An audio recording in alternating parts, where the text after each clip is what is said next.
আসসালামু আলাইকুম। আপনারা সবাই কেমন আছেন? তো আমি আবারও একটা ভিডিও নিয়ে আপনাদের সামনে হাজির হয়েছি। তো আজকে আমি রান্না করে নিচ্ছি পোয়া মাছ, নদীর টাটকা কিছু পোয়া মাছ। পোয়া মাছটাকে আমি এখানে কেটে ধুয়ে পরিষ্কার করে হলুদ, মরিচ, লবণ, আদা, রসুন বাটা দিয়ে ভালোভাবে মেখে নিচ্ছি। তো মেখে আমি প্রায় 10 মিনিটের মতো রেখে দেব রেস্টে। তো এদিকে আমি ফ্রাই প্যানে কিছুটা তেল নিয়েছি। তো তেলটা আমার ভালোভাবে গরম হলে আমি দিয়ে দিব মাছ। তেলটা যদি ভালোভাবে গরম না হয় তাহলে কিন্তু মাছটা ভেঙে যায়। তাই আমি ভালোভাবে তেলটা গরম করে মাছটি দিয়ে দিচ্ছি এক এক করে সব। এখানে আমার 3টা মাছের বেশি আসবে না, তাই আমি এখানে 3টা মাছ দিয়েছি। পরবর্তীতে আমি আবারও মাছ দিয়ে ভেজে নিব। তো এপিট ওপিট করে আমি মাছটাকে লাল লাল করে ভেজে নিচ্ছি। তো পোয়া মাছ কিন্তু এমনি তো একটু নরম, তাই আমি এই কারণে একটু লাল লাল করে ভালোভাবে ভেজে নিচ্ছি। তো এমনি তো আমি মাছ ভেজেই রান্না করি।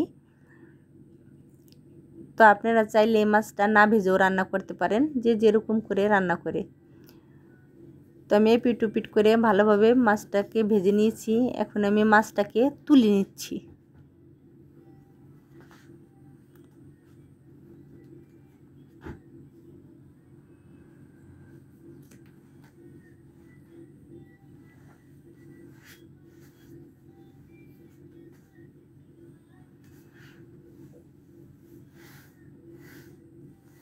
দেখতেই পাচ্ছেন আমার মাছটা কিন্তু ভেঙে যায়নি একদমই। এরকম লাল লাল করে আমি মাছটাকে ভেজে নিয়েছি।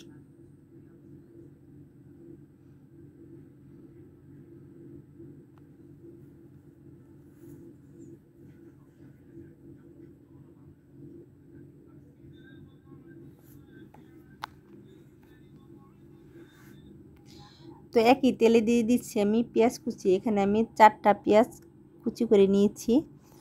তো পেঁয়াজটা আমি হালকা বাদামি রং করে ভেজে নিচ্ছি। এখানে পেঁয়াজটা আমার বাদামি রং করে ভাজা হয়েছে। তো আমি দিয়ে দিচ্ছি সামান্য পরিমাণে একটু পানি, যাতে পেঁয়াজটা না পুড়ে যায়। এখানে আমি দিয়ে দিচ্ছি 1 চামচ আদা রসুন বাটা।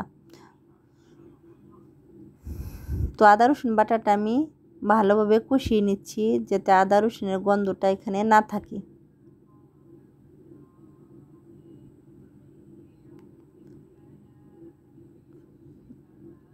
এদিকে আদা রসুনটা আমার কষানো হয়ে গিয়েছে। তো এখন দিয়ে দিচ্ছি হলুদের ফাঁকি, মরিচের ফাঁকি। হলুদের ফাঁকি, মরিচের ফাঁকি দিয়ে আমি আবারও কিছু টাইম কষিয়ে নেব। এখানে আমি টোটালি 2 চামচ হলুদের ফাঁকি, মরিচের ফাঁকি দিয়ে দিয়েছি 1 চামচ করে। তো এখানে আমার মশলাটা কষানো হয়েছে। তো সামান্য পরিমাণে দিয়ে দিচ্ছি। তো এখানে আমার মশলাটা কষানো হয়ে গিয়েছে। তো দিয়ে দিচ্ছি ধনিয়ার ফাঁকি, জিরার ফাঁকি 1 চামচ। আর দিয়ে দিচ্ছি সামান্য পরিমাণে একটু পানি, যাতে মশলাটা পুড়ে না যায়।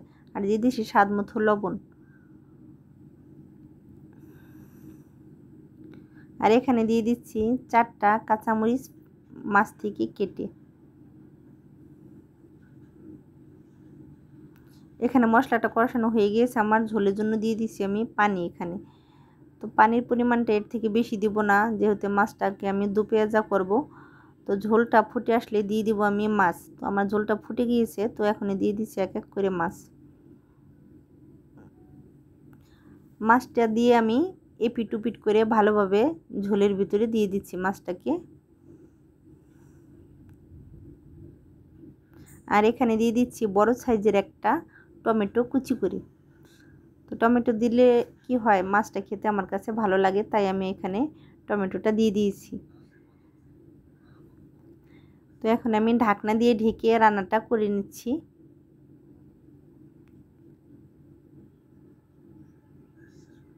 তিন মিনিটের মতো আমি ঢাকনা দিয়ে ঢেকে রান্নাটা করেছি। 3 মিনিট পর আমি ঢাকনাটা তুলে নিয়েছি।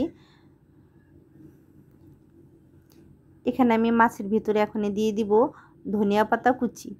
তো ধনিয়া পাতাটা আমি আগে কুচি করে রেখেছি। তো এখন ধনিয়া পাতা কুচিটা আমি দিয়ে দিচ্ছি। ধনিয়া পাতা কুচিটা দিয়ে আমি আবারও 2 মিনিটের মতো ঢাকনা দিয়ে ঢেকে রান্নাটা করে নিচ্ছি।